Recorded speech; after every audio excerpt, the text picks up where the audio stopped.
Muy buenas tardes, queridos alumnos. Esta es la tercera sesión que grabamos de nuestras clases de preuniversitario acá en Preu Cóndores. Es un agrado para mí estar una vez más con ustedes en este día martes 30 de marzo. Ya se va marzo, y fue el mes más largo de la vida, ¿no? Y se ha demorado muchísimo venirse. El mes eterno, sobre todo cuando uno tiene que pagar permiso de circulación, colegios y no sé cuánta cosa más. No fue tan grave para los que somos papás como en otros años, porque no hubo que comprar uniforme y muchas cosas también de las que habitualmente se compran como útiles, pero sigue habiendo marcitis siempre, ¿ya? Así que un placer saludarlos a todos. Saludos a Javiera, a Martín, a Rocío, a Catalina, a Isidora y a Don Simón. Vamos a comenzar entonces con la clase del día de hoy. Les voy a presentar pantalla. Aquí estamos. Y vamos a comenzar a revisar los contenidos que vamos a tratar el día de hoy, ¿sí? Hay dos guías nuevas, chiquillos, que fueron enviadas al preuniversitario, pero que difícilmente ustedes van a poder tener en físico, a no ser que impriman, ¿no es cierto? Porque lamentablemente por las circunstancias sanitarias es imposible ir al preuniversitario a rescatar el material. Son dos guías que están acá. La guía que les voy a presentar ahora, aquí viene. Ujú. Debiera aparecer, pero no quiere aparecer. ¿Ya? Es una guía de comprensión lectora, que ahí está apareciendo. Ahí se está cargando. Y que viene a complementar lo que ya hemos venido trabajando en las clases anteriores. La clase pasada, chiquillos, hablamos acerca de la idea principal, ¿no es cierto? Y los paso a paso que estamos utilizando para trabajar en la comprensión lectora, ¿sí? Entonces, esta guía número 1 de comprensión lectora va a estar subida en el Classroom del curso, ¿ok? Lo vamos a subir para que ustedes la tengan y si pueden, tienen la posibilidad, ojalá, imprímanla en su casa, ¿ok? Eso es lo que les vamos a pedir por ahora, porque lamentablemente, como les decía, el tema del preuniversitario está un poco complicado, ¿ok? Bueno, la semana pasada, repasando, revisamos lo que fue la guía de comprensión lectora cero, ¿no es cierto? Y fuimos revisando en qué nos habíamos equivocado y reflexionando sobre el error, ¿no es cierto? Aplicando nuestros conocimientos sobre la matriz de corrección, ¿ok? ¿Hay alguna duda con lo que vimos la clase pasada? ¿Alguna pregunta que quisieran revisar? ¿Algo que no les haya quedado del todo claro? Por lo menos yo no. Ya. Perfecto. Vamos entonces a lo que va a ser el contenido de la clase del día de hoy, chiquillos. Bueno, vamos a hablar de comprensión lectora, pero vamos a retomar lo que estuvimos trabajando la clase pasada para aplicarlo concretamente a lo que vamos a trabajar en esta clase. ¿Ok? Entonces, yo preparé esta pequeña presentación que nos nutre un poquito con lo que estamos viendo. Denme un segundito porque estoy esperando justo que me llegue un pedido de unos cómics. No sé si será este, ¿eh? A ver. ¿Aló? ¿Sí? Ah, perfecto. Ujú.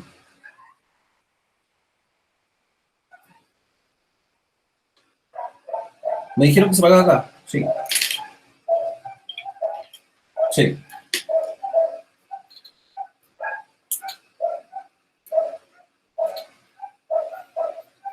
Ya, ¿cuánto rato más o menos? ¿Vas a ver?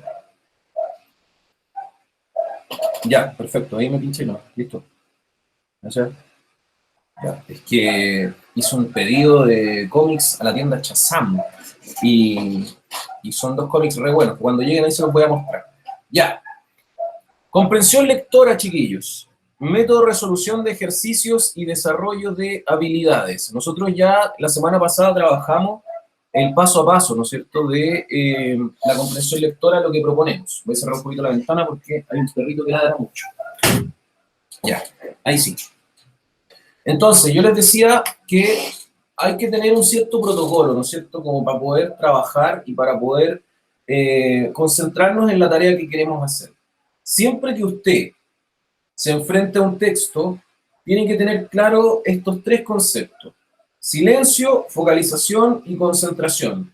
Y el orden de los factores aquí no altera el producto porque son tres elementos que van correlativos, que se desarrollan al mismo tiempo. Esto de silencio es casi como un silencio mental, chiquillos, es como un silencio al que uno se obliga, porque el silencio total es casi imposible. Tendríamos que irnos en medio de la nieve, quizás en medio del desierto, aunque ahí incluso el viento podría haber, con su pequeño ceseo, ¿no es cierto?, con su sibilante movimiento, tal vez podría incluso emitir algún sonido, ¿no es cierto?, algún como silbido de los vientos en la noche. Por lo tanto, pensar en el silencio absoluto es casi una utopía. Por lo tanto, lo que sí hay que pensar es en el silencio mental, chiquillos. ¿En qué consiste este silencio? En la abstracción, básicamente, de los estímulos externos y en la focalización en un objetivo concreto que va a ser la lectura, que nos va a llevar a la concentración de nuestro trabajo. O sea, cuando yo me dispongo a estudiar, me dispongo a estudiar y mantengo una actitud responsable, silenciosa, focalizada y concentrada en lo que estoy haciendo. Entonces, tenemos que ser súper disciplinados si queremos mejorar nuestro puntaje. Tenemos que ser sumamente comprometidos con la tarea que estamos haciendo, y por eso, cuando yo me siento a estudiar, me siento a estudiar. Hago silencio mental, focalizo la tarea que voy a hacer, me concentro en lo que hago. Todo en una misma situación, ¿ok? Entonces, como estamos en un proceso de estudio, focalizamos, hacemos silencio mental, es decir, estamos como eliminados de los elementos externos, del ladrido del perrito y todas las cosas que pueden estar molestándonos, focalizamos la tarea, vamos a la tarea misma, concentrados y vamos. Vamos. Lee el texto y pon en juego tus conocimientos. Muy bien, aquí vamos. Vamos a ir marcando el texto entonces, de acuerdo a lo que nosotros fuimos aprendiendo la clase pasada. A finales de los años 50, las cosas no pintaban bien en Norteamérica. Ahí hay una idea completa. La administración Eisenhower se topó con una dura e imprevista recesión que terminó por dar por tierra el auge económico de la reconstrucción de la posguerra. Pero, conector adversativo restrictivo que cambia el sentido de la información, ¿no es cierto? La información va para un lado, el pero como que la desvía, ¿no es cierto? La gente estaba cansada de sacrificios y no estaba dispuesta a resignar su estatus de vida debido a la compleja situación económica del país. O sea que hasta acá se nos explica que Estados Unidos estaba mal en los años 50, ¿no es cierto? A finales de los años 50 había una crisis, la segunda idea la explica, y nos dicen que, pero, la gente no está dispuesta a sacrificarse aunque las cosas estuvieran mal. En semejante contexto surgieron los autos compactos, coches pequeños, económicos y con capacidad para 4 personas, que sirvieron como paliativo hasta la llegada de tiempos mejores. Los primeros en establecer la norma fueron el Volkswagen Escarabajo y el AMC Rambler, quienes comenzaron lentamente a engrosar sus listas de venta a medida que pasaban los años y el público asimilaba la idea. ¿Cuál sería la síntesis de este párrafo, chiquillos?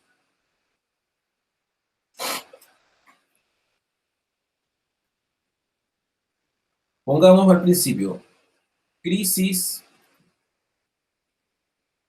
económica en Estados Unidos, ¿no es cierto? Crisis económica, USA autos compactos. ¿Ok? O sea, hubo una crisis económica, pero la gente no quería dejar de consumir, digamos, no quería perder su calidad de vida, y por ende aparecen los autos compactos, que son autos más baratos y más pequeños, que permiten seguir teniendo autos, aunque la situación económica no lo permita del todo. Ya, tenemos esa idea, esa es la síntesis del párrafo, ¿no es cierto? Que recordemos, nosotros vamos leyendo idea por idea, por eso marcamos las que son ideas dentro del texto que vamos a entender como las marcas mayores, ¿no es cierto? Como el punto seguido o el punto aparte, van a ser esas pausas mayores que van a indicarnos que ahí termina una idea dentro del texto, ¿no es cierto? Que nosotros entendemos como enunciado, recordemos esto. El enunciado es la unidad mínima comunicativa que nosotros vamos a reconocer dentro de un texto. El enunciado puede ser una o más oraciones. Por eso es que no hablamos de oración, porque un enunciado puede estar compuesto por una o más oraciones. Por ejemplo, acá, en esta tercera idea, donde comienza el pero, dice, la gente estaba cansada de sacrificios y no estaba dispuesta a resignar su estatus de vida debido a la compleja situación económica del país. Aquí hay un conector copulativo. El conector copulativo, como nosotros lo estudiamos, une dos ideas análogas. Dos ideas. Por lo tanto, aquí hay dos oraciones. La oración 1, la gente estaba cansada de sacrificios, y la oración 2, la gente, que se elide aquí, ¿no es cierto?, no está puesto, la gente no estaba dispuesta a resignar su estatus de vida debido a la compleja situación económica del país. Esto todo, desde acá hasta acá, desde pero hasta país, es un enunciado compuesto por dos oraciones. Por eso nosotros reconocemos enunciado, porque el enunciado va a ser la unidad mínima comunicativa dentro de un texto para nosotros, es decir, la idea mínima que vamos a reconocer dentro del texto. Muy bien. Síntesis del párrafo, entonces, crisis económica en Estados Unidos, autos compactos, es decir, nacen los autos compactos. Recordemos que esta síntesis parcial o síntesis del párrafo es una ayuda de memoria para nosotros comprender lo que dice el párrafo, para entender y poder rastrear mejor la información que en el párrafo aparece. El segundo párrafo dice pero, por lo tanto marcamos, porque es un conector adversativo restrictivo, que nos indica que la idea con la que comienza el segundo párrafo dista de la idea propuesta en el párrafo 1. No pasará mucho tiempo antes de que los tres grandes de Detroit quisieran desembarcar en el mercado de los compactos. A final de cuentas, la recesión afectaba a todos y los modelos que estaban ofreciendo los grandes estaban acumulando polvo en las concesionarias. Para principios de los 60, cada uno de los gigantes había logrado desarrollar su propio compacto. Ford tenía el Falcon, la General Motors el Chevrolet Corvair, y la Chrysler haría lo suyo con el Valiant. Un modelo al cual le tenían tanta fe que pensaron en establecerlo como una marca extra que se sumaría al conglomerado. ¿Ok? Ahí está entonces la marca de segunda idea dentro del párrafo. Dos ideas. Entonces, acá nos hablan de el ingreso, ¿no es cierto?, de las grandes marcas al mercado de los compactos. Grandes marcas, ¿no es cierto?, que eran las líderes del mercado, pero que no se habían metido en el tema de los compactos. Grandes marcas y generalizamos la segunda idea con ejemplos, porque está el ejemplo 1, el ejemplo 2 y el ejemplo 3. Por lo tanto, grandes marcas, ejemplos, ¿sí? Ejemplos de autos compactos. Autos compactos. ¿Ok? Entonces, el primero, la síntesis del párrafo, crisis en Estados Unidos, nacen los autos compactos, algunos ejemplos de ellos. En el segundo párrafo entran las grandes marcas y ejemplos de autos compactos. Ahora, si nos damos cuenta que hay una fuente, ¿sí?, la historia del Chrysler Valiant y todo lo demás. Evaluemos el lenguaje, chiquillos. ¿Qué tipo de lenguaje hay acá? ¿Hay un lenguaje connotativo o denotativo? ¿Hay un lenguaje subjetivo u objetivo? Objetivo. Objetivo. ¿Por qué dice usted que es objetivo? Porque me acuerdo que la clase pasada el subjetivo era como un texto argumentativo y este más que argumentativo es como, no sé si informativo, expositivo, pero como que está mostrando hechos más que diciendo, mostrando un punto de vista. Eso es clave, ¿sí? Cuando hablamos de subjetivo, hablamos de punto de vista, de opinión, de pensamiento personal. Yo creo que es bueno, me parece que esto está así, no estoy seguro de si esto está así, pero me parece que... Eso es punto de vista. Y en ese tipo de lenguaje lo encontramos en textos argumentativos, como usted bien menciona, ¿no es cierto?, donde es importante rastrear una tesis, ¿no es cierto?, que es lo que defiende el emisor. y también en textos narrativos, pero nosotros dijimos que los textos narrativos, a diferencia de los argumentativos, tienen otro propósito, ¿no es cierto? Los textos argumentativos tienen el propósito de convencer o persuadir. Los textos narrativos tienen el propósito de entretener o de expresar o contar cosas, ¿sí? Y tienen un estilo también, diríamos, como una marcada fijación estética en el lenguaje, ¿no es cierto? Pero en cambio, en este tipo de textos, donde no hay marcas de subjetividad, por lo tanto no hay marcas de un yo, estamos en presencia de un texto expositivo, que va a ser el macro tipo de texto, de carácter informativo, ¿ok? Porque el propósito de un texto expositivo va a ser informar. Por eso es tan importante que nosotros sepamos y evaluemos el lenguaje. Si yo evalúo el lenguaje y me doy cuenta que es un texto expositivo, ya tengo la posibilidad de sacar otro tipo de texto y saber a qué me tengo que atener. Si yo sé que es un texto expositivo, tengo que fijarme en los hechos que el texto me da a conocer, en la información que entrega. Ahora, si yo por la evaluación del lenguaje me doy cuenta de que es un texto argumentativo, tengo que pensar claramente que hay que rastrear una tesis, un punto de vista, y a esa tesis agregarle los argumentos que la respaldan. Por lo tanto, es muy importante evaluar el lenguaje, ¿ok? Chiquillos, les pido un segundito de pausa, tómense un vasito de agüita, vengo al tiro porque voy a buscar esto. Un segundito. ¿Aló? ¿Sí? ¿Estás fuera? ¿Sí? ¿Aló?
Ya, ahora sí que no hay más interrupciones, chiquillos. Disculpen, pero es que tenía que ir a buscar este pequeño encargo. Mire, miren lo que encargué.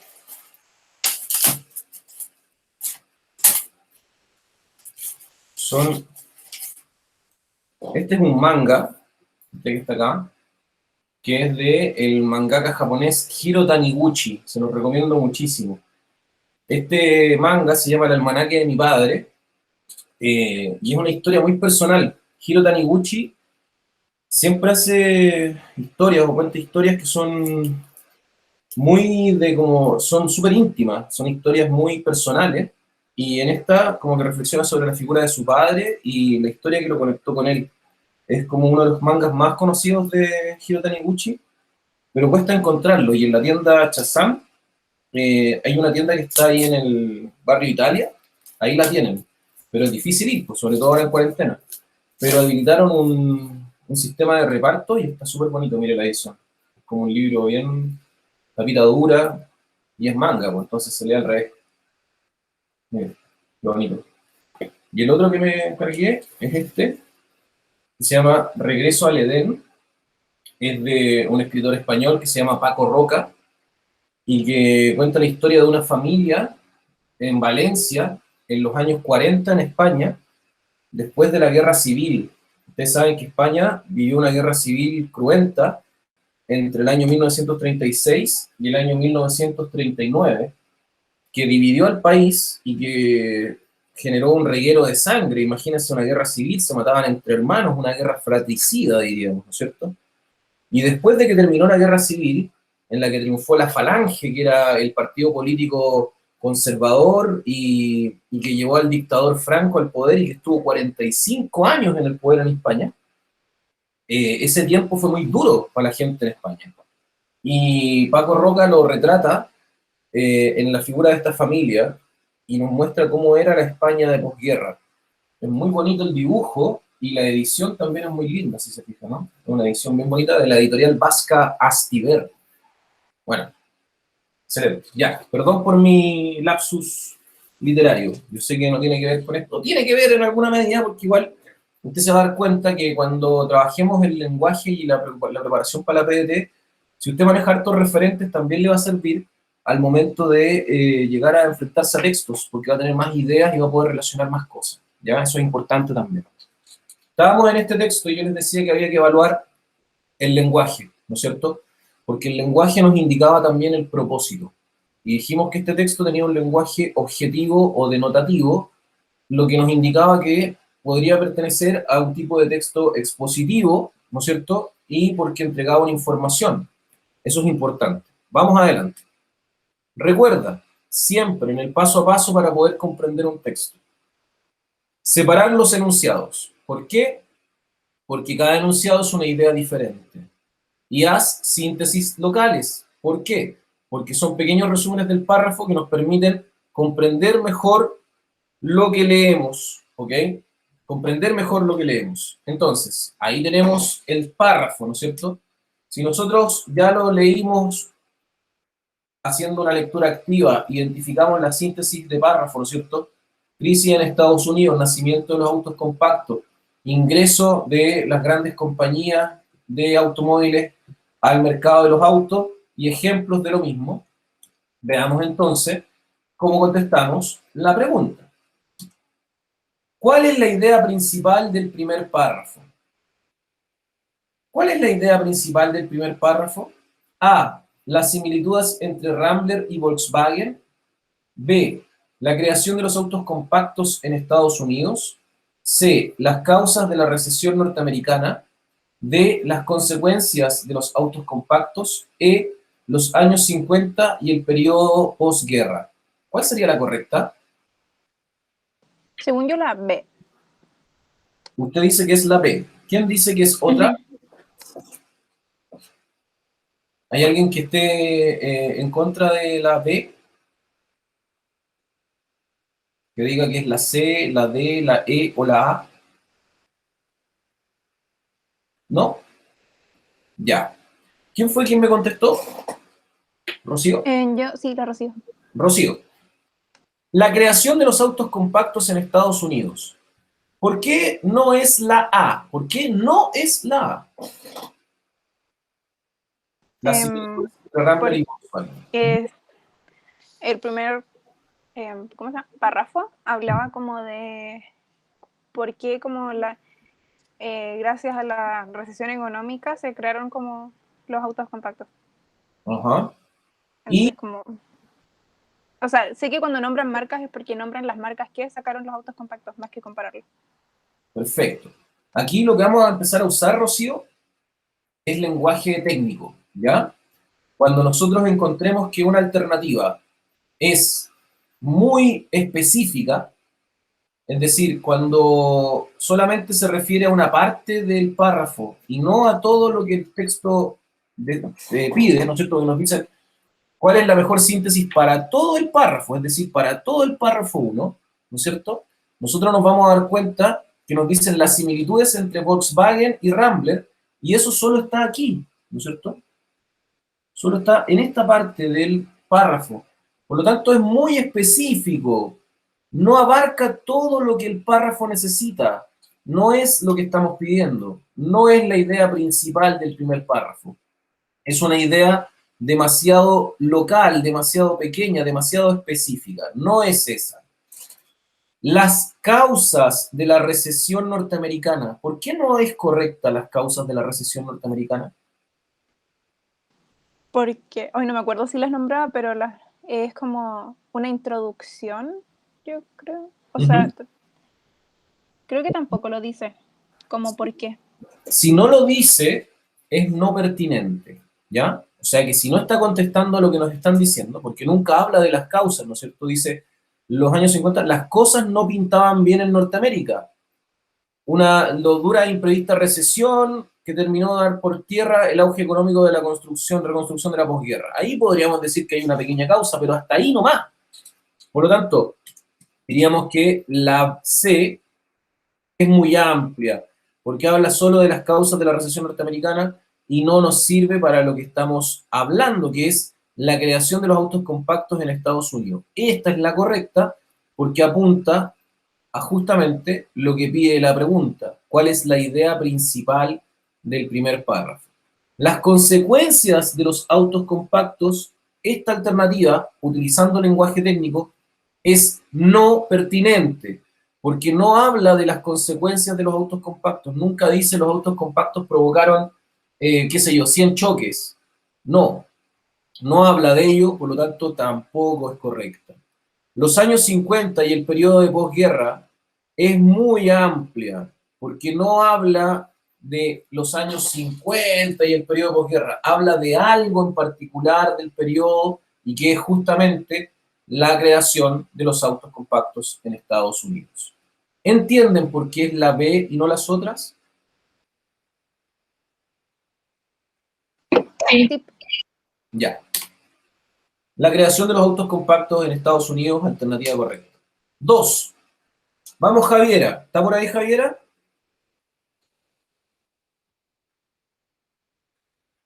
Javi. Sí, profe, perdón. No se preocupe, no se preocupe. El conector pero, destacado en el primer párrafo, ¿qué propósito tiene?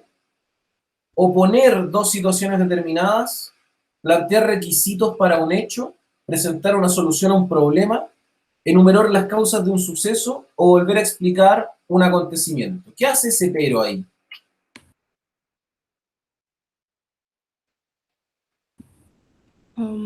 ¿Cuál era la La pregunta acá. ¿Para qué servía el conector pero, Javi? Ay, no, ¿Se acuerda, no? no me acuerdo. Pero piénselo usted en una oración. Yo digo, Javiera estudiaba mucho, pero no obtuvo la nota que esperaba. ¿Qué función cumplió el pero ahí? Javiera estudiaba mucho, pero no obtuvo la nota que esperaba. Mm, ¿Plantea un requisito? ¿No? No. ¿Presenta una solución a un problema? Parece que no, ¿no? Porque no No, dice, Javiera estudiaba mucho, pero estudiando más lo lograría. No, no. ¿no es cierto? Entonces, enumera las causas, tampoco, ¿no es cierto? Porque no Ah, dice primero, segundo, tercero. Estamos entre la A y la E. O poner dos situaciones o ¿La E? ¿ah? ¿La E? Volver a explicar. No, Dice la A. la A, ¿no es cierto? Esto es importante, Javi, porque si usted se fija y aprende las funciones del pero, cuando lo vea de nuevo, se va a dar cuenta que hay una relación de sentido, es decir, de cómo se conectan las ideas que es importante marcar. Cuando hay un pero, Javi, eso quiere decir que la idea que está antes del pero dice una cosa y la que viene después del pero va a decir otra que se va a oponer o va a diferenciar de la anterior. O sea que el pero es una señal importante de un cambio en la idea que se viene dando. ¿Ok? Por eso es tan importante De hecho, iba a marcar. decir la A, pero no sé por qué dije la E. Ya, no importa, si a todos nos puede pasar que nos confundamos. Es que ¿Ya? como que la leí y yo dije es la A, pero dije la E. Su mente funcionó más lento que, o sea, más rápido que su voz. Así como Sí. que no. Ya, ok. Oponer dos situaciones determinadas. Perfecto. Ahora contesta el señor Martín Ibáñez. ¿Está por ahí, Martín? Acá estoy. Don Martín, ojo con la pregunta. ¿Es posible inferir que los tres grandes de Detroit, Primero, ¿dónde se menciona a los tres grandes de Detroit? ¿En qué párrafo? En el segundo. En el segundo. Perfecto. Y la pregunta dice, ¿es posible inferir? Es decir, usted no tiene que rastrear la información en el texto, no va a salir la respuesta literal, sino que usted tiene que, a partir de datos del texto, determinar cuál es la respuesta correcta. Es posible inferir que los tres grandes de Detroit, A, fueron los reales creadores de los compactos. B, eran ayudados por el gobierno norteamericano. C, tuvieron dificultades para vender sus antiguos modelos. D, solo crearon compactos a partir de la década de los 60. E, estuvieron a punto de desaparecer en los 60. ¿Qué hay que mirar, chiquillos, cuando nosotros hagamos una pregunta de inferencia o tengamos que enfrentarnos a una pregunta de inferencia? ¿Qué hay que mirar en las alternativas? Lo que yo tengo que rastrear en el texto. Todas las alternativas que aquí están suponen una información que yo debo rastrear en el texto. La A dice, fueron los reales creadores, ellos y no otros. Para decir que fueron los reales creadores, tengo que encontrar marcas en el texto que lo acrediten. Eran ayudados por el gobierno norteamericano. Ayudados por el gobierno norteamericano. Tengo que buscar algo que me permita a mí decir que los tres grandes de Detroit fueron ayudados por el gobierno norteamericano. Tengo que tener una huella que me indique eso. En la C dice, tuvieron dificultades para vender sus antiguos modelos. Tengo que buscar una marca del texto que me indique esas dificultades que implicó la venta de los antiguos modelos. En la D, solo, y ese es un totalizador, es decir, que solo ahí y nada más que ahí, solo crearon compactos a partir de la década del 60. Tengo que buscar una huella que me indique que solo a partir de ahí se crearon los compactos. Solo ahí y en ningún otro momento, porque la alternativa sí lo dicta. Tiene un totalizador que dice solo. Es decir, solo ahí y nada más que ahí. Estuvieron a punto de desaparecer en los 60. A punto de desaparecer en los 60. Otra huella que yo tengo que buscar. Veamos el párrafo y me contesta entonces Martín. El párrafo dice, pero no pasaría mucho tiempo antes de que los tres grandes de Detroit quisieran desembarcar en el mercado de los compactos. A final de cuentas, la recesión afectaba a todos y los modelos que estaban ofreciendo los grandes estaban acumulando polvo en las concesionarias. Para principios de los 60, cada uno de los gigantes había logrado desarrollar su propio compacto. Ford tenía el Falcon, la General Motors el Chevrolet Corvair, la Chrysler haría lo suyo con el Valiant, un modelo al cual le tenían tanta fe que pensaron en establecerlo como una marca extra que se sumaría al conglomerado. Martín, ¿cuál es la alternativa correcta? ¿Fueron los reales creadores de los compactos? ¿Eran ayudados por el gobierno? Dígame. Yo creo que es la C. Tuvieron dificultades para vender sus modelos antiguos. ¿Dónde está la huella para decir que hay dificultades para vender los modelos antiguos? Donde dice que al final de cuentas la recesión afectaba a todos y los modelos que estaban ofreciendo los grandes estaban acumulando polvo en las concesionarias. Perfecto. Los modelos que estaban ofreciendo los grandes estaban acumulando polvo en las concesionarias. Ese acumulando polvo es lenguaje connotativo. ¿Qué significa? Que ¿Qué no se pasa? mueven. Que no se mueven, que no los venden, ¿no es cierto? Que están ahí como olvidados. Cuando algo queda olvidado, se llena de polvo, ¿no es cierto? Vamos a ver si nuestro compañero tuvo éxito o no. Excelente. Tuvieron dificultades para vender sus antiguos modelos. La huella estaba en el texto.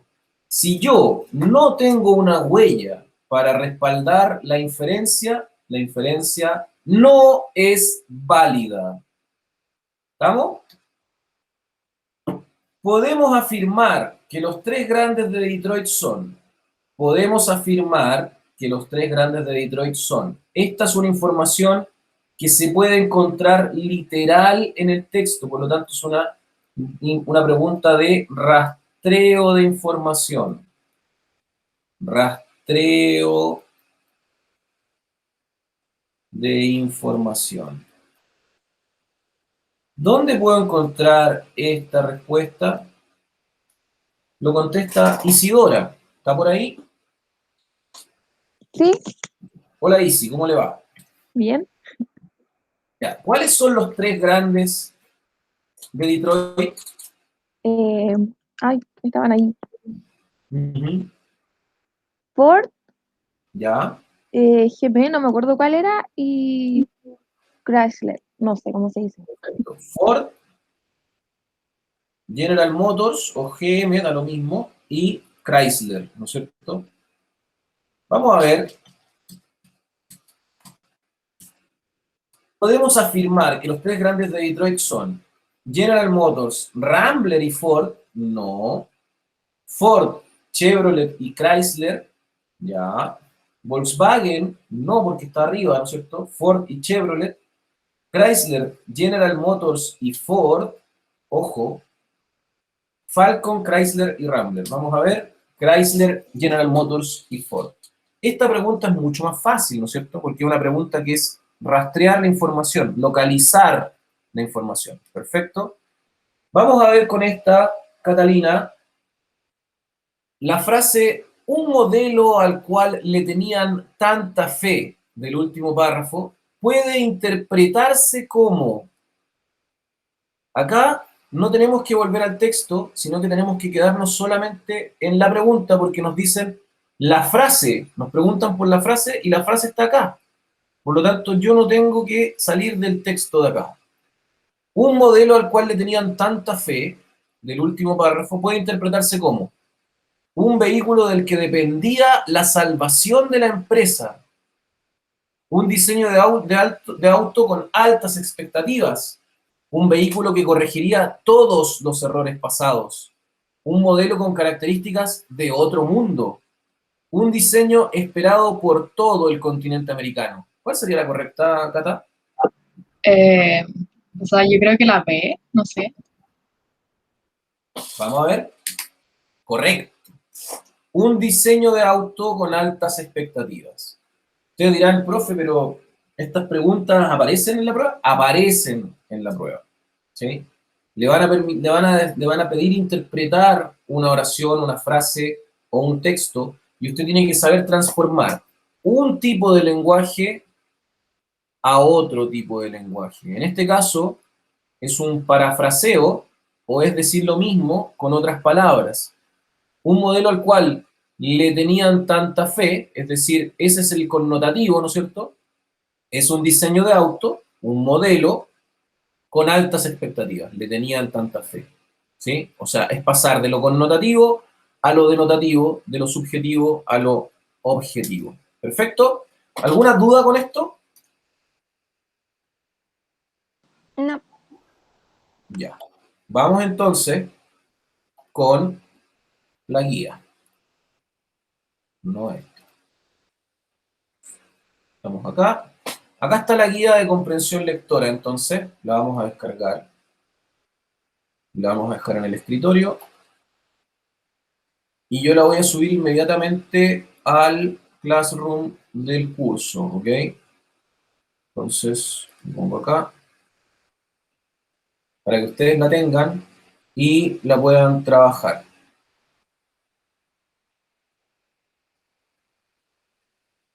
Acá.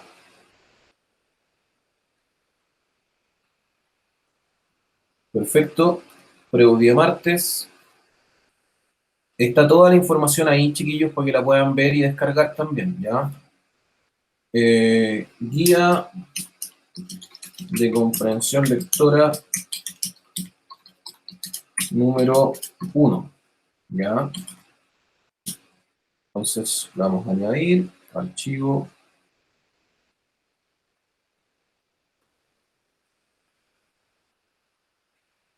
Y aparece. Acá está.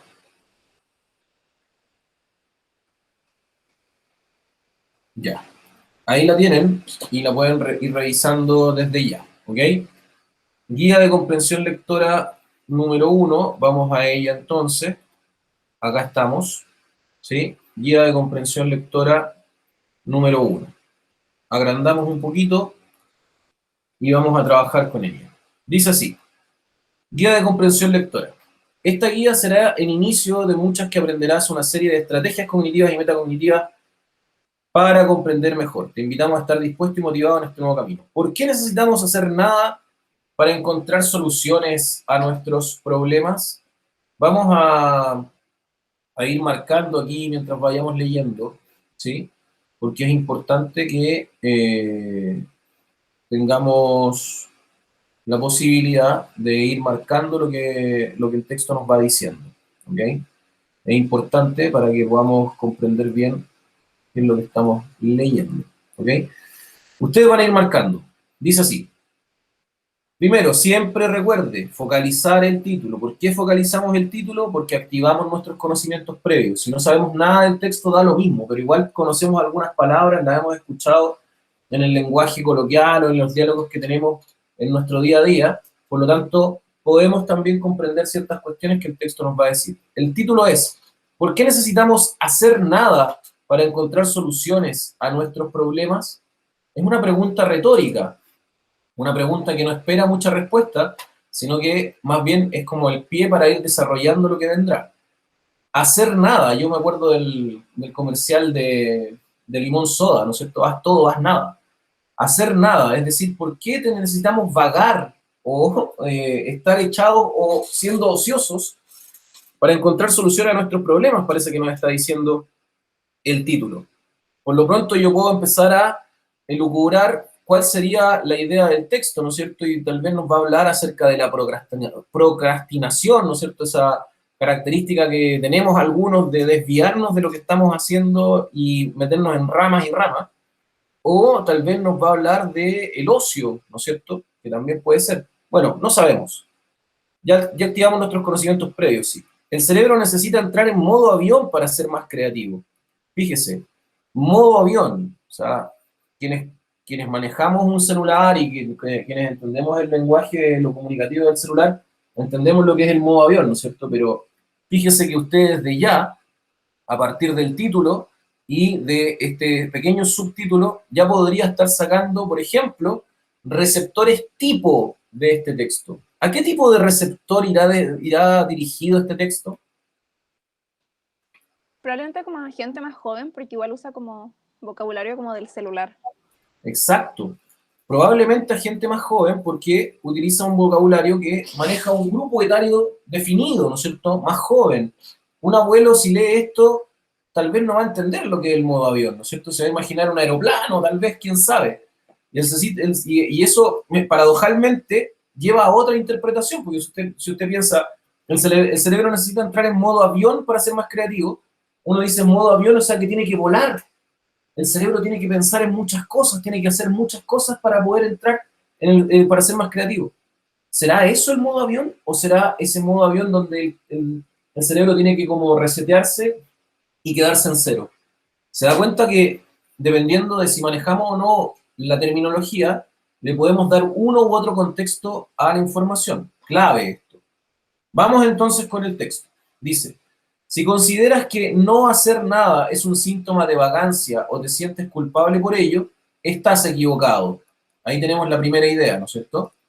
Lo necesitas para luego ser más creativo, tener mejores ideas y encontrar soluciones a tus problemas. Así lo explica Marta Romo en su libro Entrena a tu cerebro.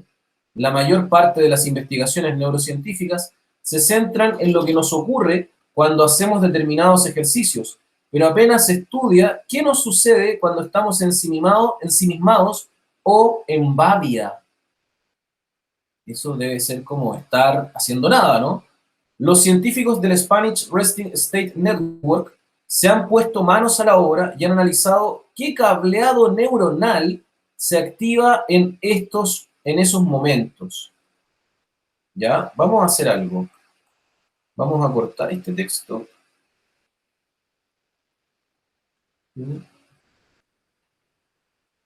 Vamos a tomar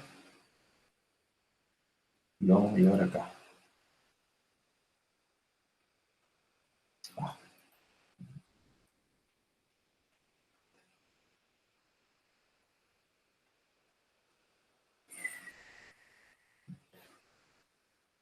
Ya.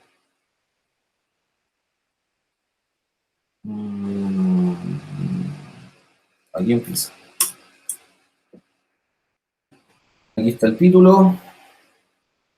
Y este lo vamos a poner en negrita. Y lo vamos a agrandar un poquito. ¿Ya? Para que quede claro. Y así vamos a ir leyendo más cómodamente este texto. Y lo vamos a poder ir marcando como queremos. Justificamos y le damos. Ya. Entonces, si consideras que no hacer nada es un síntoma de vagancia o te sientes culpable por ello, estás equivocado, ¿no es cierto? Estás equivocado, ¿por qué? Porque necesariamente cuando... A ver, ¿dónde está el lapicito? Aquí se me perdió. Aquí, dibuja. Ahí.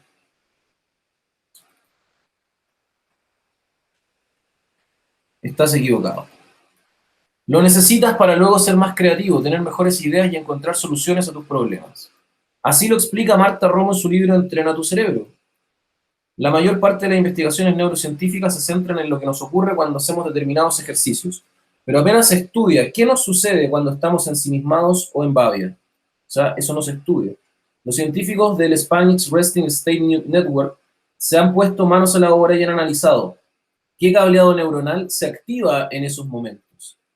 Y es curioso, porque se despierta una red formada por varias regiones de nuestro cerebro: corteza frontal, ventromedial, el cíngulo anterior, el hipocampo, todas ellas relacionadas con la introspección o la memoria autobiográfica. Es decir, importante conector, porque es un conector explicativo. Cuando alguien nos dice algo y nosotros nos quedamos con la mirada perdida, es porque nos ha hecho recordar alguna experiencia del pasado. Recreamos una sensación, nos imaginamos algo. Qué lindo esto. Y todo ello desaparece cuando el de enfrente nos dice algo así como, ¿me estás escuchando? En ese momento, si caemos del guindo, es porque la red se ha desactivado y comienzan otras zonas de nuestro cerebro relacionadas con la atención. Y como dice Marta Romo, ambos circuitos, atención y no hacer, se relacionan pero de forma inversa. Cuando la señal se incrementa en un circuito, se disminuye en el otro. Es decir, otra vez, explicativo, si activamos la atención, desactivamos la introspección y viceversa. Son dos circuitos cerebrales que no pueden funcionar a la vez. Y ahí tenemos otra idea. ¿Sí? Entonces, acá, segundo párrafo. La ciencia ha demostrado... Bueno, primero, ¿cuál es la idea central del párrafo? ¿De qué habla el párrafo 1?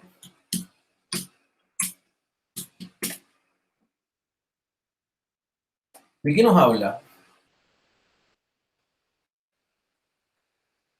Piensen, la primera idea nos dicen que estás equivocado si piensas que hacer nada no es bueno. Lo necesitas, dice, para luego ser más creativo. O sea, es un beneficio el hacer nada, ¿no es cierto? Los científicos dicen que es cuando estamos como ensimismados, estamos pensando en algo que nos ha hecho o que nos ha conmovido. Por lo tanto, podríamos decir que pensar en nada es beneficioso, ¿no es cierto? Y como dice Marta, ambos circuitos de atención y no hacer se relacionan pero de forma inversa. Cuando la señal se incrementa en un circuito, se disminuye en el otro. Si activamos la atención, desactivamos la introspección y viceversa. Son dos circuitos cerebrales que no pueden funcionar a la vez. Pensar en nada es beneficioso, ¿sí? Conecta con las emociones. ¿Están de acuerdo o no? Si no están de acuerdo, me dicen nomás. ¿Ya? Entonces, ahí tenemos una síntesis del párrafo. Y nos van a hablar también, ojo que aquí yo hago una síntesis bien pequeña que nos sirve como ayuda de memoria para poder entender lo que dice todo el párrafo, ¿ok? Lo que dice es que pensar en nada es beneficioso, que conecta con las emociones. Y también nos van a decir que la atención es distinta del ensimismamiento, pero nos dicen fundamentalmente que pensar en nada es beneficioso, ¿no es cierto? Porque nos ayuda. La ciencia ha demostrado que cuando hacemos nada, ponemos la base para encontrar soluciones a problemas difíciles, conocernos más a nosotros mismos y ser más creativos. O sea, hay una continuación con la idea anterior. ¿Sí? Argumentos para validar la idea anterior.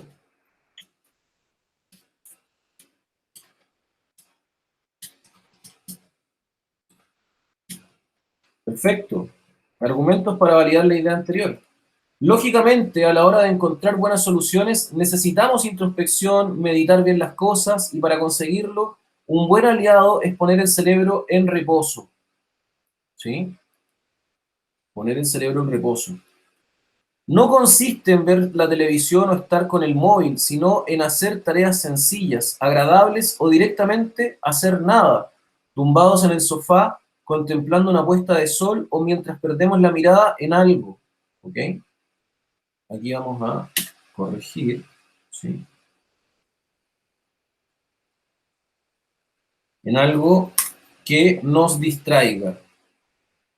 Aquí vamos a ir marcando así, ¿no? Es entonces cuando puede aparecer una solución a algo que nos estaba atascando. Fíjense en el por ello, también es un conector que es importante, ¿sí? Por ello, perfecto. Después dice, no es de extrañar que las buenas ideas nos surjan en la ducha, paseando o conduciendo tranquilamente. Y esto también les ocurre a los grandes científicos. Se dice de Newton que la caída de una manzana le inspiró la teoría de la gravedad, o que Einstein vio la solución para la teoría de la relatividad mientras paseaba de camino al trabajo con un ingeniero amigo, o que a Bohr se le encendió la bombilla sobre la estructura de los átomos cuando contemplaba una carrera de caballos. Estos entonces son 3 ejemplos, 1, 2 y 3, de cómo funciona esto de hacer nada para crear algo, ¿no? Ninguno de ellos estaba en su despacho. Habían introducido mucha información en sus cabezas, pero la red del cerebro en reposo fue la que les ayudó a conectar las piezas necesarias. Ahí termina esa idea. En definitiva, es absurdo sentirse culpable por no hacer nada y permitir que la mente vague tranquilamente. Necesitamos poner el cerebro en modo avión y aparcar el móvil y todo aquello que nos robe nuestra atención. Además, este también es un conector continuativo que agrega, ¿no es cierto? Lo hemos visto. Entonces también importante porque nos dice que aquí se suma información. Como ha demostrado la ciencia, cuando hacemos nada, estamos poniendo la base para encontrar soluciones a problemas que nos cuestan, conocernos más a nosotros mismos y ser más creativos. Esto aparece en el diario El País, ¿no es cierto? Y ahí está la fuente, Laboratorio de Felicidad. Ahí están marcadas las ideas de este texto. Ahí hay otra más, ¿no es cierto? Otra más. Y otra más. Chiquillos, ¿qué tipo de texto es este? Expositivo. Expositivo, Informativo. informativo. A ver, evaluemos el lenguaje. Si consideras que no hacer nada es un síntoma de vagancia o te sientes culpable por ello, estás equivocado. ¿Qué está diciendo ahí? ¿Qué está haciendo el emisor? Refiriéndose como directamente al lector. ¿Y qué está diciendo? ¿Está dando a conocer una información o un punto de vista? Le dice... Puede ser un punto de vista. Es un punto de vista, porque le dice, si tú crees que no hacer nada es un síntoma de vagancia, estás equivocado. No es así. Él dice, lo necesitas para luego ser más creativo. Eso es una opinión. No dice, se ha comprobado que se necesita que... No, dice, lo necesitas para luego ser más creativo. Tú lo necesitas. Y yo lo digo. Tener mejor idea y encontrar. Así lo explica Marta Romo en su libro Entrega tu cerebro. ¿Ya? Aquí respalda su opinión con lo mismo que dice una investigadora. Está respaldando su posición. O sea, ¿se acuerdan cuando hablamos del texto argumentativo y dijimos que el texto argumentativo, si tenía una estructura tradicional, ¿no es cierto?, iba a ser compuesto por una introducción, por un desarrollo y por una conclusión, y que había que rastrear la tesis, ¿no es cierto?, porque eso es lo más importante en un texto argumentativo. Si yo tengo que rastrear la tesis y es un texto argumentativo tradicional, yo voy a encontrar esta tesis en la intro o en la conclusión. Eso generalmente, pero casi siempre es así. Entonces, la tesis va a estar en la introducción o en la conclusión, si es que está explícita. ¿Ok? No hacer nada es un síntoma de vagancia, te sientes culpable por ello, estás equivocado. O sea, hacer nada es importante. ¿Qué dijimos acá? Pensar en nada es beneficioso. Aquí lo que hace es explicar lo que dice Marta Romo y después estudios que avalan que hacer nada es beneficioso. ¿Sí? Cuando alguien nos dice algo y nosotros nos quedamos con la mirada perdida es porque nos ha hecho recordar alguna experiencia del pasado, recreamos una sensación, nos imaginamos algo. O sea, pensar en nada parece ser beneficioso. Y al parecer, aquí estamos en presencia de un texto argumentativo. Y fíjese en el título. El título ya nos orienta sobre el tipo de texto. Si dice, ¿por qué necesitamos hacer nada para encontrar soluciones a nuestros problemas?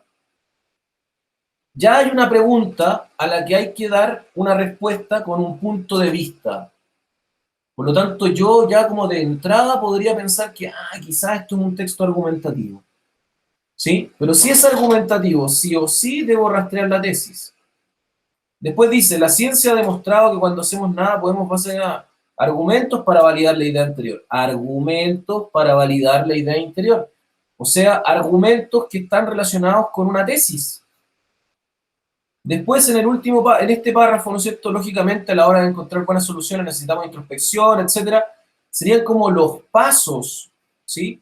O lo que hay que hacer para hacer nada. Porque dice, no consiste en ver la televisión o estar con el móvil, sino, ojo, en hacer tareas sencillas, agradables o directamente hacer nada, tumbados en el sofá. O sea, ¿en qué consiste hacer nada? Podríamos decir que la síntesis del párrafo podría ser, ¿qué es hacer nada? ¿No es cierto?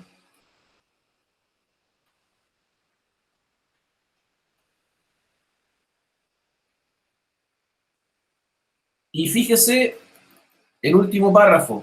En definitiva, introducción clara a la conclusión de un texto. Es absurdo sentirse culpable por no hacer nada. Es absurdo sentirse culpable por no hacer nada. Y permitir que la mente vague tranquilamente. Necesitamos poner el cerebro en modo avión y abarcar el automóvil y todo aquello que nos robe nuestra atención. Necesitamos poner el cerebro en modo avión. Otra opinión. Además, como ha demostrado la ciencia, cuando hacemos nada, estamos poniendo la base para encontrar soluciones a problemas que nos cuestan, conocernos más a nosotros mismos y ser más creativos. ¿Qué hay acá, chiquillos, en este cuarto párrafo?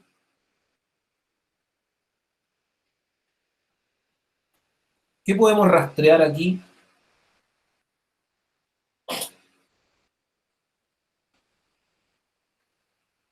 ¿Qué dijimos que podía estar ahí también? La tesis. La tesis. ¿Y cuál es la tesis? ¿Cuál? Que hacer nada está bien, como que no tiene nada de malo. Hacer nada está bien. Hacer nada es beneficioso, hacer nada es bueno, hacer nada sirve, hacer nada es positivo, le vamos a poner un símbolo positivo. Hacer nada es más. Usted la redactará como quiera, pero esa es la tesis de este texto. Si es tesis la que hay ahí, ¿qué tipo de texto es entonces? Argumentativo. ¿Cuál es el propósito de un texto argumentativo? Mostrar un punto de vista.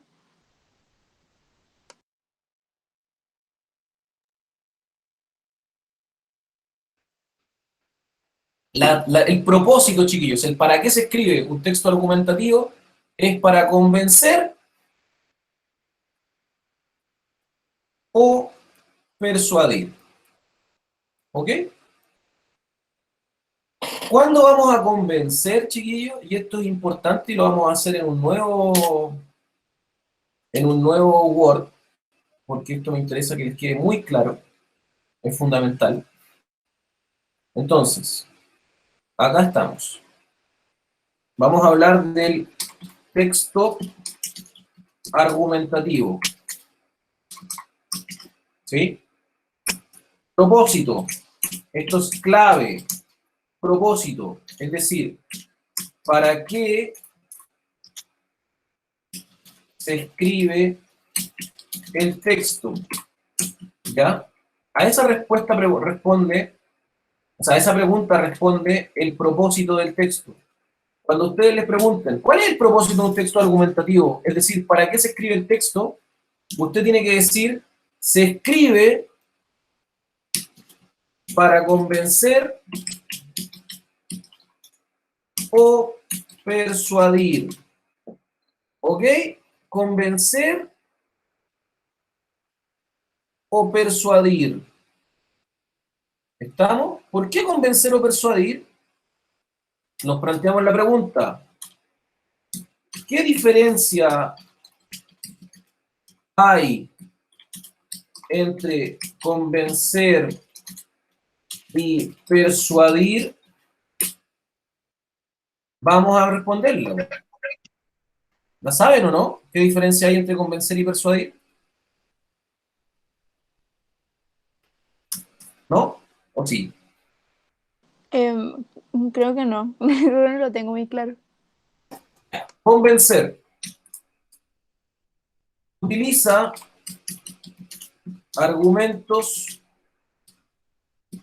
y esto es súper importante, chiquillos, lógico, racionales. ¿Ok? O sea que van a ser, utiliza argumentos lógicos racionales. Argumentos basados en hechos, datos, cifras, opiniones de expertos, encuestas, etcétera. Son argumentos, ¿sí? Argumentos e intelectualmente, para que lo entiendan bien, intelectualmente no puedo rechazar. Puedo rechazarlos, pero son argumentos potentes porque, por ejemplo, un argumento lógico racional, ejemplo, según el estudio de la Universidad de Cambridge,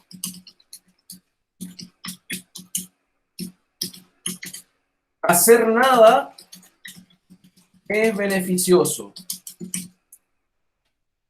Si yo tengo a la Universidad de Cambridge respaldando lo que yo digo, claramente convenzo al receptor, porque estoy entregando un dato duro, ¿ok? El argumento lógico-racional apunta justamente a el intelecto, ¿sí? A pensar lo que yo estoy diciendo y a tener esa base que me entrega una persona ilustrada o una institución validada para yo decir que algo es o no es, ¿ok? Ahora, ¿qué es persuadir? Persuadir utiliza ya no argumentos lógicos racionales, utiliza argumentos emotivos, afectivos. Si el otro es lógico racional, estos son argumentos emotivos afectivos. Argumentos basados en emociones, ¿sí? O sensaciones y ya no en lo racional. Ejemplo. Un ejemplo para lo mismo que estamos diciendo. Hacer nada es beneficioso porque lo dice, podríamos decir, el eslogan de Coca-Cola. No, miren, el eslogan de Limón Soda. Haz todo, haz nada.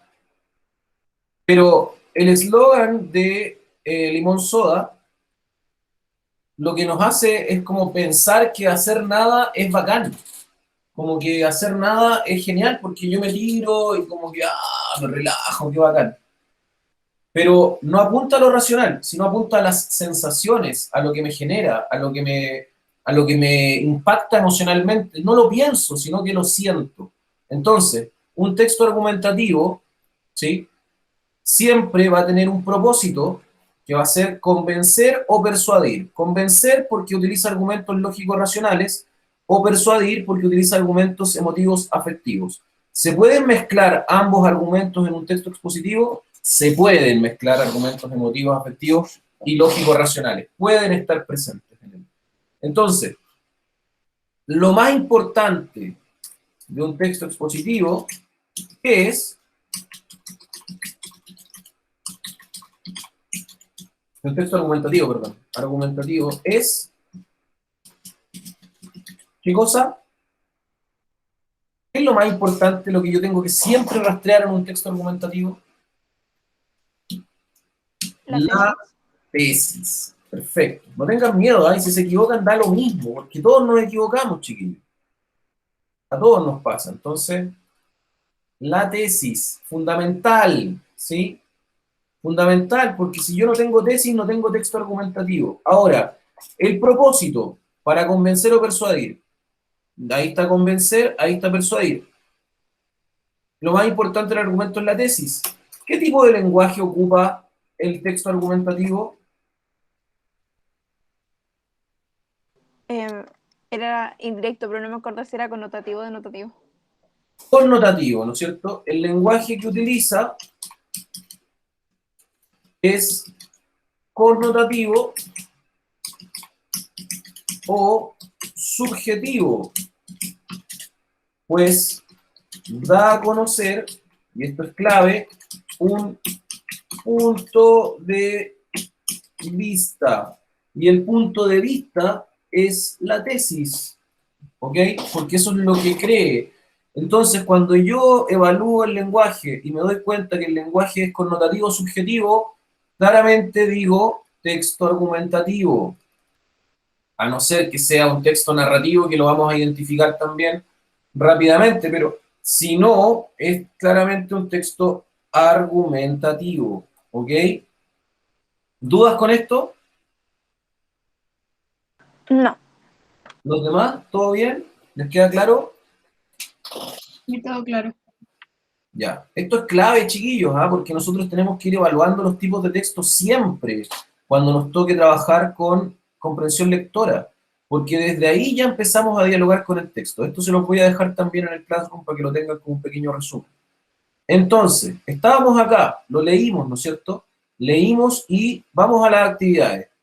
Subraya la idea más importante de cada uno de los dos párrafos, escribe la idea en el siguiente cuadro, ya, podemos anotar esas mismas ideas que nosotros hicimos en cada uno. Podemos resumir las ideas principales de cada párrafo. Construye un solo concepto o nuevo título para todo el texto. ¿Quién me da un título para el texto? Esta la podemos hacer. ¿Por qué necesitamos hacer nada para encontrar soluciones a nuestros problemas? O, ¿qué título podría ser?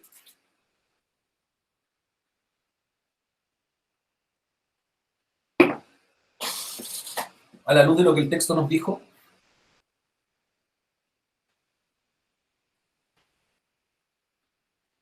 Yo le propongo uno. A ver, yo propongo hacer nada. Un aporte al pensamiento creativo. Yo propongo ese. ¿Alguien propone otro?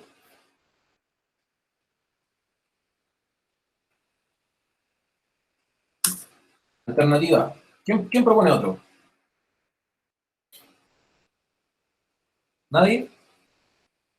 Sí, profe, o sea, Digo, podría hacer nada una solución a nuestros problemas. hacer nada, una solución a nuestros problemas. Perfecto, me parece bien. Recuerden que un buen título siempre va a ser lo más inclusivo, en el sentido de que va a tratar de como abarcar la mayor cantidad de elementos de lo dicho en el texto, y no tiene que ser tan largo, sino que tiene que ser más bien acotado para tratar de encontrar la respuesta adecuada, ¿no es cierto?, para que sea lo mejor. Después, vamos a leer la guía, dice, ¿cómo extraer la idea principal del texto? Están las ideas secundarias, la idea principal y el tema, ¿ok? Observa la imagen y piensa en cada una de las expresiones. Una de las estrategias más comunes y esenciales para cualquier comprensión lectora es la identificación de idea principal. Generalmente la subrayamos, esa es una técnica, la del subrayado, para hacerla más patente dentro del texto. En el aprendizaje tiene dos dimensiones que van encadenadas y son absolutamente complementarias. En la dimensión cognitiva, implica el conocimiento y qué es lo que aprenderé, cómo lo aprenderé, y cuándo, y por qué, y para qué lo realizaré. El tema indica el sujeto de lo que se habla. Puede reconocerse con la pregunta de qué se habla, ¿ya? Podemos identificar el tema. La idea principal es la columna vertebral o eje temático en torno al cual giran las demás ideas. Puede reconocerse con la pregunta, ¿qué se dice de lo que se habla? O sea, identificamos el tema. Se habla, por ejemplo, de hacer nada. Ese es el tema. Ahora, ¿qué se dice de hacer nada? Es bueno, ayuda a la creatividad, está mal visto, pero erróneamente mal visto. Los estudios certifican que sirve. Puede reconocerse la pregunta que se dice de lo que se habla. Dos tipos de ideas principales. Explícita, aparece de manera textual, podemos encontrarla tanto al inicio del párrafo como al final de este, ¿sí? Y que podría ser la tesis en el caso de un texto argumentativo, ¿no es cierto? Porque si aparece textual, explícita, al inicio o al final de este, ¿ya? Implícita, no aparece de manera literal y por ende debe ser concluida y redactada por el alumno. O sea que la tesis en un texto argumentativo es la idea principal del texto. Sí, po, porque lo dijimos, ¿o no? Dijimos que la idea principal de un texto que era la tesis, po, o que la idea más importante de un texto argumentativo era la tesis, ¿no es cierto? Lo dijimos. Lo más importante de un texto argumentativo es la tesis. Si estamos en un texto argumentativo diciendo que lo más importante es la tesis y que la idea central es lo más importante de un texto, la columna vertebral, eje temático en torno al cual giran las demás ideas, en un texto argumentativo la idea central es la tesis, claro, así es. Un método interesante para reconocer las maneras adecuadas de la idea principal es el uso de las llamadas macro reglas de Van Dijk. Nosotros las hemos ocupado y aquí están descritas. La regla de eliminación o supresión, ¿no es cierto? Que ya la hemos dicho. Suprimir la información no importante. ¿Cuál es la información no importante? Aquella que se reitera en un párrafo. Los ejemplos, por ejemplo, ¿no es cierto? Aquella información que no agrega nada extra, a lo ya dicho anteriormente, sino que reitera información o da vueltas sobre lo mismo. Si esa información está presente en un párrafo, yo la puedo sacar y me quedo con lo más importante y llego a la idea principal. La regla de generalización, chiquillos, que la hemos trabajado también. Reemplazar varios enunciados por uno que contenga la idea general. Chile, Argentina, Perú, Colombia, Brasil, Uruguay. Países sudamericanos. La regla por construcción, que implica unir varias partes de un texto para resumirlas en un solo concepto, o integración. También la conocemos como regla por construcción o de integración, que es básicamente lo que nosotros hacemos con la síntesis del párrafo. ¿Cuáles son las ideas secundarias? Información complementaria a la idea principal. Puede ejemplificar, complementar, explicar, especificar, etc. ¿Sí? Pueden reconocerse pensando en los hechos y los detalles que rodean a la información importante. Perfecto. Esto es súper importante porque para nosotros es clave que desarrollemos una lectura activa integrando cada uno de los elementos. Muy bien. Vamos en estos últimos 10 minutos entonces a ejercitar. Esta es la guía de ejercitación que va a estar presente también en el Classroom y que vamos a ir trabajando juntos, pero que también les voy a pedir que ustedes vayan avanzando de manera personal. ¿Por qué? Porque ustedes se darán cuenta que en 1 hora y media, una vez por semana, no alcanzamos a ejercitar todo lo que quisiéramos y avanzar todo lo que quisiéramos.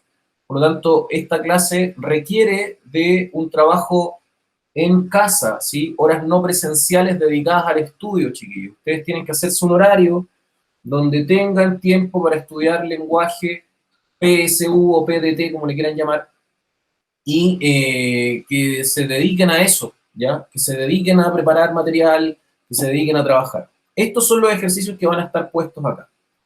Ejercicios de comprensión lectora, guía número 1, ¿ok?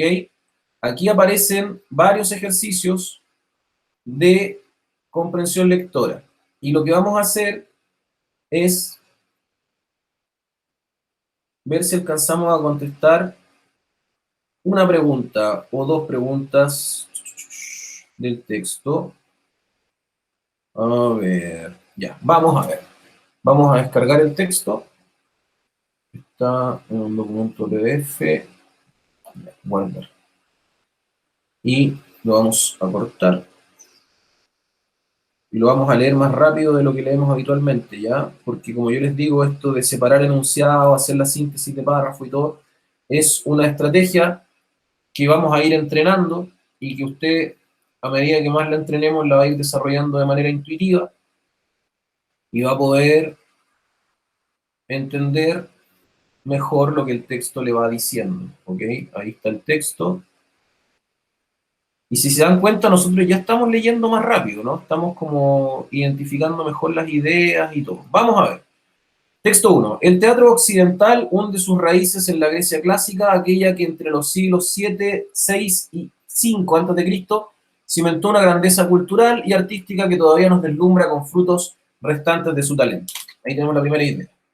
Ojo, pero, nuevamente, y, ok, aquí la idea principal era ahí, ¿no es cierto? El teatro occidental en Grecia clásica.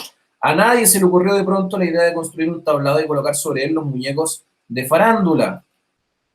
El proceso es bastante más complejo. El teatro nació de algo que no era teatro todavía, de unos festivales populares que poseían en estado latente los elementos que poco a poco irían a desembocar en una de las mayores creaciones de la humanidad, cual es la de poner ante sí una representación de sí misma. Nacimiento del teatro, nacimiento de, ya, vamos con la siguiente, rapidito. Si bien hay filólogos que lo discuten, la mayoría de los que han estudiado la cuestión consideran que el teatro cristalizó en las fiestas dionisíacas, que es el término ritual de la vendimia. Ahí, pum. Cristalizó en las fiestas dionisíacas, nació en las fiestas dionisíacas, ojo con el lenguaje connotativo, cristalizó en las fiestas dionisíacas, no es que se transformó en un cristal, sino que se consumó en las fiestas dionisíacas. Fiestas dionisíacas es las fiestas en honor al dios Dionisio, que era el dios del vino y la fiesta, y la juerga. Los hombres se reunían en grupos, se embadurnaban el rostro para disfrazarse, Se lanzaban pullas unos a otros y sobre todo formaban un ruedo para entonar un coro en canto en honor de Dionisos. Estas fiestas eran de dos clases, rurales y urbanas. Las dionisíacas rurales se verificaban en el mes de Poseidón, diciembre. Las urbanas se realizaban en momentos diversos.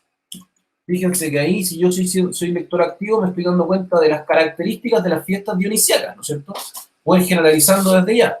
Las antersterias en el mes de antesterión, febrero, las leneas en el gamelión o leneo, enero-febrero, la dionisíaca urbana propiamente dicha en el de elafebolión, marzo-abril.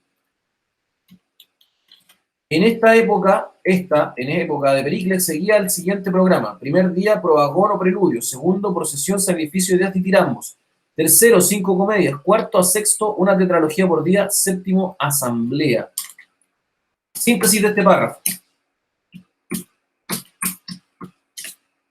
Aplicando generalización. Características de qué cosa?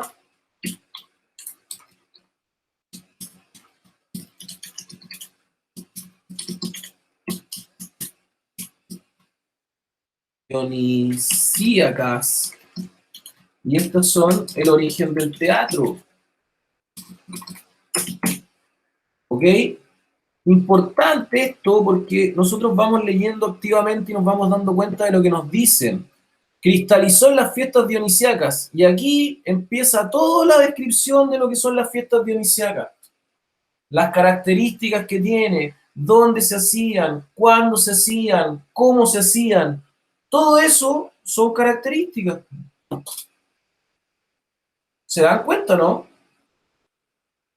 Que yo puedo generalizar todas las ideas en un solo concepto y tengo la idea central del párrafo y no tengo que estar anotando uno por uno todo lo que dicen.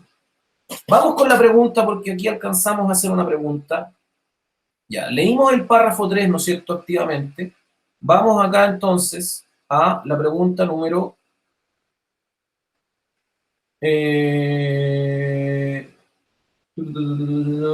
acá, 4. La pregunta número 4 la va a contestar Isidora Sánchez. Isi. ¿La encuentro Sí. por ahí, no? ¿Cómo está Isi? Bien, ¿y usted? Bien, bien, bien, bien. Ya estamos, quedan 5 minutitos nomás. Pero vamos con esta pregunta. ¿Cuál de las siguientes alternativas resume mejor el contenido del párrafo 3? Acabamos de leer el párrafo 3, Isi, ¿no es cierto? Y nos dimos cuenta que el párrafo 3 nos decía que las características de las fiestas dionisíacas que dan origen al teatro. ¿Sí? ¿Estamos bien? Sí. ¿Cuál de las siguientes alternativas resume mejor el contenido del párrafo 3? Descripción de las fiestas dionisíacas en relación con origen del teatro. Características de las fiestas rurales y urbanas. Función de las fiestas dionisíacas según Pericles.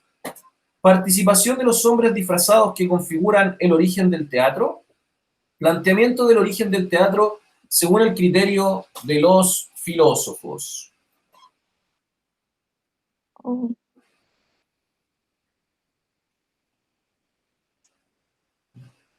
¿Cuál sería?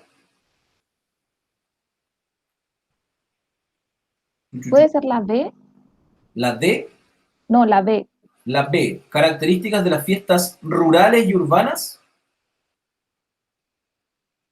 ¿Sí?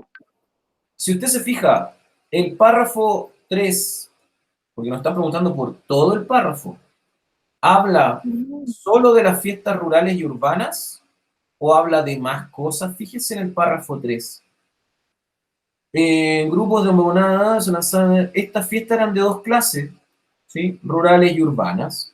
Las dionisíacas rurales se verificaban, las urbanas se realizaban, pero ¿habla de las fiestas rurales o habla de las fiestas dionisíacas que eran rurales y urbanas? De las fiestas dionisíacas. Eran. Entonces necesariamente tiene que salir en la alternativa fiestas dionisíacas, porque si no queda como todas las fiestas rurales y urbanas, cualquiera sea, y por ende es una alternativa, en palabras técnicas, muy amplia. No nos sirve para lo que estamos pidiendo. porque nos Ya. pide el contenido del párrafo 3 y esta es muy amplia porque no habla de todas las fiestas rurales y urbanas, habla de las fiestas rurales y urbanas dionisiacas. ¿Cuál sería entonces? La La A, correcto. Descripción de las fiestas dionisiacas en relación con el origen del teatro. ¿Se dan cuenta por qué es la A y no las otras alternativas, chiquillos? Sí, ¿Hay alguna duda con lo que vimos el día de hoy? ¿no? ¿Alguna pregunta que quisieran formular? No. Ya. Chiquillos, tenemos el canal abierto para que ustedes se comuniquen conmigo. Tenemos el Classroom del curso dispuesto ahí para que ustedes puedan también hacer sus preguntas, revisar el material, que discutamos también lo que vamos aprendiendo. Ahora vamos a entrar de lleno a empezar a ejercitar, pero es súper necesario que nosotros tengamos una base concreta de contenido para poder entrar de lleno a analizar un texto. Yo no saco nada con ponerme a contestar preguntas y respuestas con ustedes si no podemos tener un diálogo técnico, ¿sí? Es decir, que ustedes sepan lo que están haciendo y por qué están haciéndolo, en qué se están fijando, dónde están poniendo el acento al momento de analizar un texto. Es decir, primero hay que aprender a analizar un texto, aprender a responder las preguntas en qué tenemos que fijarnos y después, ¡pum!, nos vamos por un tubo y empezamos a trabajar, pero ya con una base concreta de cuestiones y conceptos que estamos aprendiendo y que estamos aterrizando. Entonces, cuando ustedes se enfrenten a un texto, pongan en práctica todo lo que estamos aprendiendo, evalúen el lenguaje del texto. ¿Por qué? Porque el lenguaje del texto les indica si es un tipo de texto argumentativo, expositivo o narrativo.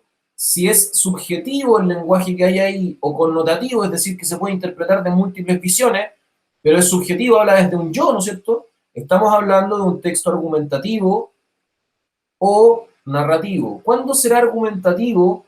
Cuando encontremos una tesis que se defienda por parte del emisor. Argumentativo igual tesis, sí, súper importante rastrear la tesis, porque si no, no es un texto argumentativo. Yo tengo algo que defender cuando hablo de un texto argumentativo, ¿ok? Si es un texto expositivo, no puede tener punto de vista, no puede tener opinión, es objetivo, su lenguaje está basado en hechos. Por lo tanto, si yo me doy cuenta que es una noticia, que es un texto expositivo, tengo que fijarme en la información que entrega. Ya no tengo que pensar en qué idea defiende o qué tesis da. No, los hechos que está dando a conocer. Claramente, si yo evalúo el lenguaje, tengo el tipo de texto, y si tengo el tipo de texto, tengo el propósito del texto. ¿Para qué se escribe ese texto? ¿Con qué finalidad se escribió ese texto? Y eso es clave, porque me permite a mí orientar también el tipo de receptor, el tipo de emisor, el objetivo de la lectura, mucha información, ¿ok? Perfecto. ¿Alguna duda con lo que vimos hoy día? ¿Todo bien? Todo bien. Ya pues, Bien. un verdadero placer. Les voy a dejar estas guías ahí, ejerciten la guía, les voy a dejar como tarea, hagan el ejercicio número 1 de la guía de comprensión lectora que está ahí, el ejercicio que estábamos leyendo del teatro occidental. Son 8 preguntitas, hagan esas 8 primeras preguntas. Si avanzan, excelente, pero esas 8 primeras preguntas son fundamentales para que podamos trabajar la próxima clase de entrada, ¿ok? Eso, que estén muy bien y que tengan un excelente fin de Semana Santo, ¿ya? Cuídense mucho. Chao, chao. Igual, profe, profe. chao. Chao, profe, Profe, cuídese. gracias.